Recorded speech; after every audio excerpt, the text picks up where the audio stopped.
നമസ്കാരം സ്വാമി. നമസ്കാരം. ഇപ്പോൾ കേരളമൊട്ടാകെ ഹിന്ദു സംഗമങ്ങൾ നടന്നുകൊണ്ടിരിക്കുകയാണ് പഞ്ചായത്തിൽ.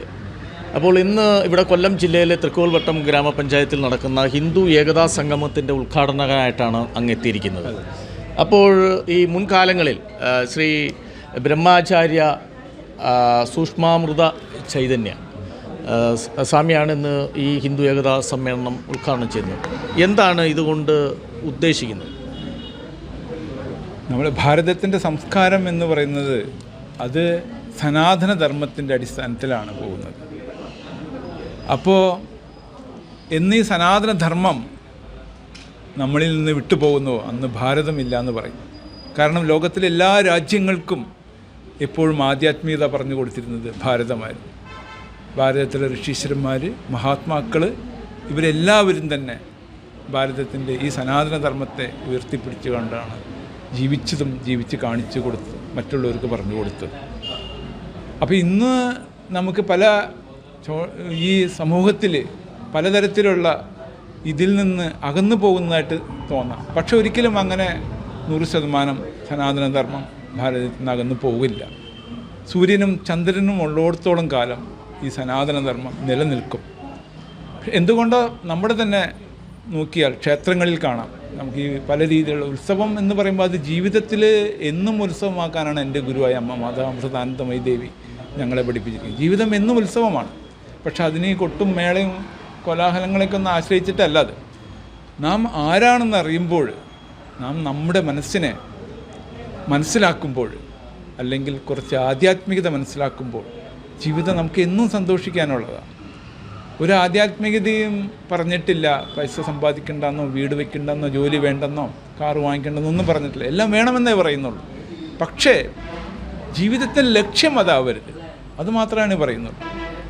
അപ്പം അങ്ങനെ നോക്കുമ്പോൾ ഇന്ന് ഇതേപോലെയുള്ള പരിപാടികൾ നടക്കുന്ന പല സ്ഥലങ്ങളിലുണ്ട്. ഭാരതത്തിൽ ഒരുപാട് സ്ഥലങ്ങളിൽ നടക്കാം. ഇതൊക്കെ നമുക്ക് നമ്മളുടെ മറന്നുപോയ ആ ബോധത്തെ ഉണർത്താൻ സഹായിക്കും. എപ്പോഴും മനുഷ്യൻ അങ്ങനെയാണല്ലോ, കഴിഞ്ഞു പോയതും വരാനുള്ളതും ചിന്തിച്ച് പോകുന്നൊരു രീതിയാണ് മനുഷ്യൻ്റെ. ഈ നിമിഷത്തിൽ മനുഷ്യന് ജീവിക്കാൻ വളരെ പ്രയാസമായിട്ടാണ് കാണുന്നത്. ചിന്താശക്തി അങ്ങനെയാണ് നമ്മളെ പരിഗണിച്ച് കൊണ്ടുപോകുന്നത്. അപ്പോൾ ഇങ്ങനെയുള്ള ഉണർത്തലാണ് ഇതൊക്കെ. ഭാരതത്തിൻ്റെ സംസ്കാരത്തെ ഉണർത്താനാണ് ഇതാണ്. പിന്നെ ആധ്യാത്മികത എന്ന് പറഞ്ഞാൽ അവനവനെക്കുറിച്ച് അറിയാനുള്ളതാണ്. അതാണ് ഹിന്ദുധർമ്മം എപ്പോഴും ഉയർത്തിപ്പിടിച്ചിരിക്കുന്നത്. സ്വാമിജി, അപ്പോൾ ലോകം മുഴുവനും ഭാരത സംസ്കാരവും അതേ കണക്ക് നമ്മുടെ ധർമ്മങ്ങളുമാണ് ലോകം മുഴുവൻ വ്യാപിച്ച് പഠിച്ച് വളർന്നുകൊണ്ടിരിക്കുന്നതും വളർന്നതും. പക്ഷേ ഭാരതത്തിൽ ഈ സനാതനധർമ്മം ആചരിക്കേണ്ട ഹിന്ദുക്കളിൽ പലരും അത് പഠിച്ചിട്ടില്ല, അല്ലെങ്കിൽ അത് പഠിക്കുന്നില്ല. അത്തരത്തിൽ അറിവ് പങ്കുവെക്കാത്തുള്ള ഒരു സാമൂഹ്യ രീതിയാണ് നമ്മുടെ നാട്ടിലൊക്കെ കണ്ടുവരുന്നത്. അതിന് ആദ്യമായിട്ട് വേണ്ടത് ഞാൻ പറയുകയാണെങ്കിൽ സന്യാസിമാർ ലോകത്തോട്ട് ഇറങ്ങണം. അവരൊരു തപസ് ചെയ്ത് ഒരു വനത്തിനുള്ളിലോ അല്ലെങ്കിൽ വേറെ ആശ്രമങ്ങളിൽ മാത്രം ഇരിക്കേണ്ട ഒരു അവസ്ഥ വന്നാൽ നമ്മുടെ ഈ സനാതനധർമ്മത്തിൻ്റെ മൂല്യങ്ങൾ സാധാരണയായ ജനങ്ങളിലേക്ക് അത് അവരിറങ്ങിച്ചെന്ന് പഠിപ്പിക്കുകയും അതോടൊപ്പം അവരുടെ കൂടെ നിർത്തി അവർക്ക് വേണ്ട പ്രോത്സാഹനം കൊടുക്കുകയും വേണം. എങ്കിൽ മാത്രമേ ഈ ഒരു സനാതനധർമ്മത്തിൻ്റെ നിലനിൽപ്പിന് ഇത് ഉപകാരപ്പെടുള്ളൂ. അപ്പോൾ അത് സന്യാസിമാരുടെ ധർമ്മമാണ്. ഈ ഗ്രാമങ്ങളിൽ പോയി ഇങ്ങനെയുള്ള പരിപാടികളിൽ അവരുടെ ഇതിനെ പ്രോത്സാഹിപ്പിച്ച് അവർക്ക് വേണ്ട അറിവ് കൊടുക്കുക എന്നുള്ളത് സന്യാസിമാരുടെ കൂടി ധർമ്മമാണ്.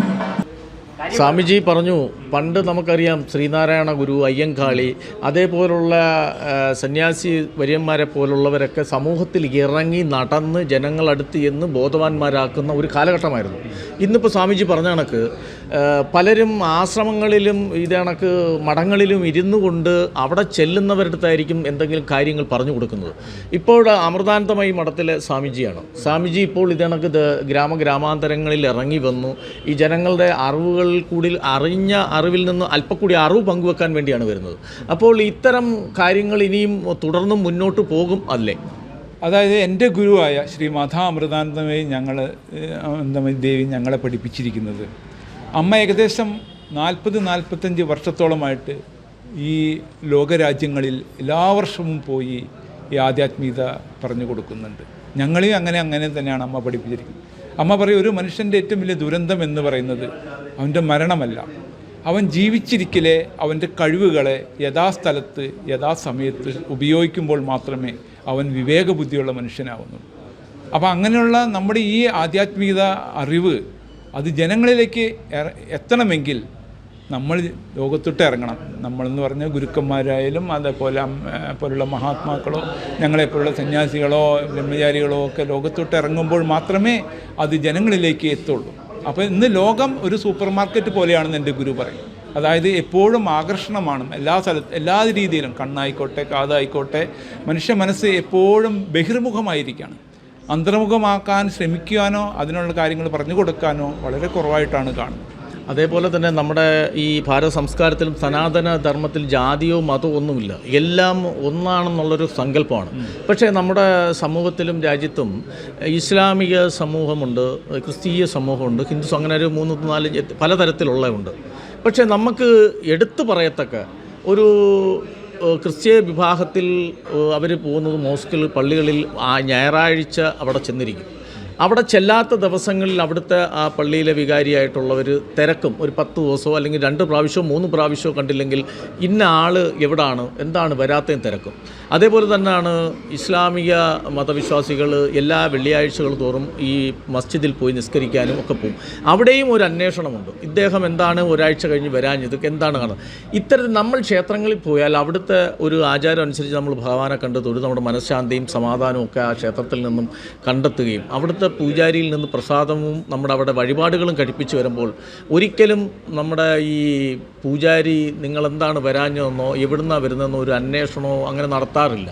അപ്പോൾ നമ്മളെ ഒരു അല്ലെങ്കിൽ നമ്മളെ തിരക്കാനോ ഇല്ല. അതേണക്കിന് സാമ്പത്തികമായിട്ട് ഉന്നതി നിൽക്കുമ്പോൾ ക്ഷേത്ര ആചാരങ്ങൾക്കും ക്ഷേത്രങ്ങൾക്കൊക്കെ സാമ്പത്തികമായിട്ട് പല കാര്യങ്ങളും നമ്മൾ ചെയ്യുന്ന ജനങ്ങളുണ്ട്. പക്ഷേ എല്ലാ സമയത്തും മനുഷ്യനാവട്ടെ അവൻ്റെ ആരോഗ്യസ്ഥിതി, സാമ്പത്തിക സ്ഥിതി, ഉയർച്ച താഴ്ചകളുള്ള ഒരു കാലഘട്ടമാണ്. അവൻ്റെ ഒരു എത്ര വയസ്സ് വരെ ജീവിക്കുന്നു ആ വയസ്സ് വരെ ഒരേപോലെ നിൽക്കുന്ന ഒരു മനുഷ്യനെ നമുക്ക് കാണാൻ കഴിയില്ല. അപ്പോൾ ഇത്തരത്തിൽ വരുമ്പോൾ മറ്റ് 2 സമൂഹ വിഭാഗങ്ങളിൽ അവരെ അന്വേഷിക്കുകയും അവർക്ക് താങ്ങായും തണലായും നിൽക്കാറുണ്ട്. ഈ വിഭാഗത്തിൽ, നമ്മുടെ ഹിന്ദു വിഭാഗത്തിൽ അത്തരത്തിലുള്ള കാഴ്ചകൾ കാണുന്നില്ല. ഇതൊക്കെ പറഞ്ഞ് ബോധവാന്മാരാക്കി വീണ്ടും ഒത്തൊരുമിച്ച് ഇണക്കുമോ ഇത്തരത്തിലുള്ള സംഗമം കൊണ്ട്? അതായത് എൻ്റെ ഗുരുവായ അമ്മ പറയും, ക്ഷേത്രത്തിൽ ജനിക്കാം എന്നാൽ ക്ഷേത്രത്തിൽ മരിക്കരുതെന്ന് പറയും. അതായത് അതിൻ്റെ അർത്ഥം ആധ്യാത്മികത ക്ഷേത്രത്തിൽ നിന്ന് തുടങ്ങാം, പക്ഷേ ക്ഷേത്രപൂജയും ആണ്ടുതോറുള്ള ഉത്സവം കഴിഞ്ഞ് ഈ ലോകത്ത് നിന്ന് ഇവിടെ പറയേണ്ടവരല്ല നമ്മൾ ഹിന്ദുക്കൾ. ഇപ്പോൾ സാധാരണ നമുക്ക് കണ്ടുവരുന്നത് അങ്ങനെയാണ് കണ്ടുവരുന്നത്. പക്ഷേ ഒരു പൂജാരി, സാധാരണ ക്ഷേത്രത്തിലെ പൂജാരി ഇതെന്നൊക്കെ പറയുമ്പോൾ അവരുടെ ജോലിയും കാര്യങ്ങളും തിരക്കൊക്കെ ആയിട്ടായിരിക്കും. പക്ഷേ ഇങ്ങനെ ഗൈഡൻസ് ചെയ്യണമെങ്കിൽ അതിന് ആശ്രമങ്ങളെ ആശ്രയിക്കണം.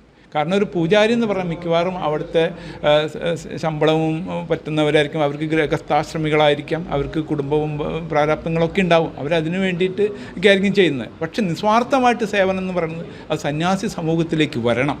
അതാണ് ആശ്രമങ്ങളെ ആശ്രയിക്കുന്നത്. നമ്മുടെ കേരളത്തിൽ തന്നെ അങ്ങ് കോഴിക്കോട്, ഈ കാസർഗോഡ് ഭാഗങ്ങളിൽ ഒരു 5 കിലോമീറ്റർ കഴിയുമ്പോൾ ഒരു ആശ്രമം കാണാൻ സാധിക്കും. ആ ആശ്രമത്തിൽ ചെന്ന് കഴിഞ്ഞാൽ ഒരു 3 ദിവസമെങ്കിലും നമുക്ക് ഫ്രീ ആയിട്ട് തങ്ങാം, ഒരു 2-3 നേരമെങ്കിലും ചെറിയ തരത്തിലൊരു ആഹാരം കഴിക്കാം. അപ്പോൾ ആ ആശ്രമങ്ങൾ ഇപ്പോഴും നിലനിൽക്കുന്നു. പക്ഷേ നമ്മൾ അതേപോലെ തന്നെ ആണെന്നാണ് എൻ്റെ അറിവ്. നമ്മുടെ കേരളത്തിലൊക്കെ ഒരുപാട് ആശ്രമങ്ങളും ഈ സത്രങ്ങളും ഒക്കെ ഉണ്ടായിരുന്നു. പക്ഷേ ഇവിടുത്തെ ഒരു രാഷ്ട്രീയ സാഹചര്യത്തിലൊരു ഭരണം വന്ന് അവരാണോ ഇത്തരത്തിൽ ഇല്ലായ്മയാക്കിക്കൊണ്ട് വന്നതെന്ന് സ്വാമിക്ക്? അതായത് മതം മനുഷ്യന് വേണ്ടി ആണ്, അതല്ലാതെ മനുഷ്യൻ മതത്തിന് വേണ്ടിയാവരുത്. മനുഷ്യൻ മതത്തിൽ പറയുന്നതനുസരിച്ച് ജീവിതത്തിൽ പകർത്തി അവൻ ജീവിക്കുമ്പോൾ മാത്രമേ ആ മതം കൊണ്ട് അവനും സമൂഹത്തിനും ഉപകാരപ്പെടുള്ളൂ. ഇന്ന് മതത്തിൻ്റെ പേരിൽ മരിക്കാൻ ഒരുപാട് പേരുണ്ട്, പക്ഷേ മതതത്വം അനുസരിച്ച് ജീവിക്കാൻ വളരെ കുറവ് പേരെ കാണുന്നുള്ളൂ. ഇതാണ് ഇതിൻ്റെ ഏറ്റവും വലിയൊരു പ്രശ്നം.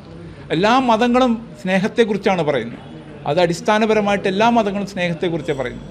പക്ഷെ അത് എത്രമാത്രം അവരവരുടെ ജീവിതത്തിൽ പകർത്തി തന്നെപ്പോലെ മറ്റുള്ളവരെ കാണുന്നുണ്ടെന്നുള്ളത് നമ്മൾ നോക്കിയാൽ നമുക്ക് മനസ്സിലാവും. എങ്കിൽ മാത്രമേ ആ മതം കൊണ്ട് പ്രയോജനമുള്ളൂ. തെന്നിലും അവനിലും ഒരേ ആത്മാവാണെന്ന് ഹിന്ദുധർമ്മം നമ്മളെ പഠിപ്പിച്ചിരിക്കുന്നു. അതുകൊണ്ട് തനിക്ക് എന്ത് വേണോ അത് അവനും വേണം എന്നുള്ളൊരു ബോധം അവനിലുണ്ടാവും. തനിക്ക് എന്ത് പറ്റില്ലയോ അത് അവനെ കൊണ്ടും പറ്റിക്കാൻ നമ്മൾ നോക്കരുത്. കാരണം എനിക്ക് ദൂഷ്യം ചെയ്യുന്നത് അവനും ദൂഷ്യം ചെയ്യും. ഈ ഒരു കാഴ്ചപ്പാടാണ് ഭാരതത്തിലെ ആധ്യാത്മികതയിൽ നിന്ന് നമ്മൾ പഠിക്കേണ്ടത്. ഇന്ന് ഈ സമൂഹത്തിൻ്റെ ഏറ്റവും വലിയ കുറവ് ഒരു സ്നേഹക്കുറവാണെന്ന് എൻ്റെ ഗുരുവായ അമ്മ പറയും. കാരണം നമ്മളിൽ സ്നേഹം വളർന്നാൽ, ഈശ്വരനോടൊരു പ്രേമം വളർന്നാൽ, അല്ലെങ്കിൽ ആത്മാവിനോട് നമുക്കൊരു പ്രേമം വളർന്നാൽ നമ്മളുടെ സ്നേഹം പുറത്തേക്ക് വരുന്നത് മറ്റുള്ള ജനങ്ങൾക്ക് സഹായത്തിലൂടെ ആയിരിക്കണം. ഒരു വേദനിക്കുന്നവനെ സഹായിക്കുമ്പോഴാണ് താൻ അവനെ സ്നേഹിക്കുന്നതെന്ന് പറയാൻ പറ്റുള്ളൂ. വിശപ്പുള്ളവന് ആഹാരം കൊടുക്കുമ്പോഴേ നമ്മൾ അവനെ സ്നേഹിക്കുന്നതെന്ന് പറയാൻ പറ്റുള്ളൂ. എന്താണോ പ്രാഥമിക ആവശ്യങ്ങൾ നാം അത് കൊടുക്കാൻ തയ്യാറാകണം. അത് ഏത് മതത്തിലായാലും മനുഷ്യന് അവൻ്റെ സഹോദരനായോ അല്ലെങ്കിൽ അവൻ്റെ ബന്ധുവായോ കണ്ട് സ്നേഹിക്കുമ്പോൾ മാത്രമേ ആ മതത്തിൽ ജീവിക്കുന്നു എന്നുള്ളത് നമുക്ക് പറയാൻ പറ്റുള്ളൂ.